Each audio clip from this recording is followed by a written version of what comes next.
जल प्रदूषण जल जीव जगत में आवश्यक बंचा आवश्यक जल बिना बंचा मनुष्य असंभव और दैनंदिन जीवन में पीवा और खाଇବା रोषे खाद्य तैयारी रोग गुड़ा सब जल व्यवहृत होता है। नदी नदी पोखरी घर मैला पानी गुड़िक आसी जल प्रदूषण करए घर मैला प्रदूषण जल प्रदूषण करए पूजा सामग्री व्यवहार होता कदली चोपा नड़िया फूल उड़ पड़ जल प्रदूषण होता है गुड़ा जल मल त्याग कले जल प्रदूषण होता है गाई गोरु गाधेवा नलिता पचाइबा द्वारा जल प्रदूषण होता है।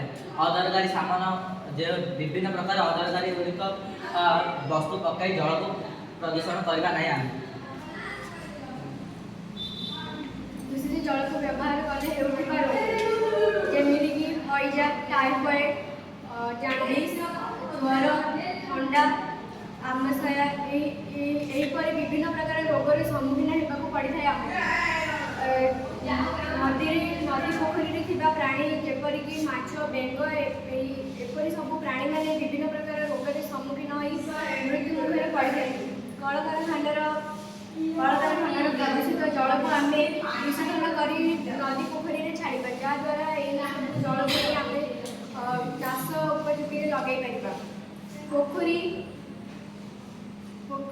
हुड़ा को उच्च कर चांदनी बसाइबा जहाद्वारा प्रदूषित जल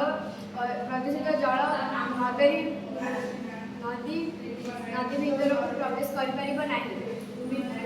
जमी विभिन्न प्रकार कीटनाशक औषध पकाइबा नहीं सब पकाइबा द्वारा आम शरीर विभिन्न प्रकार रोग सृष्टि होता है।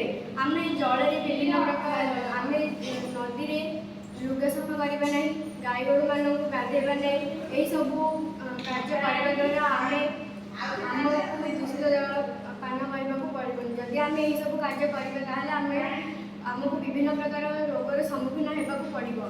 धन्यवाद।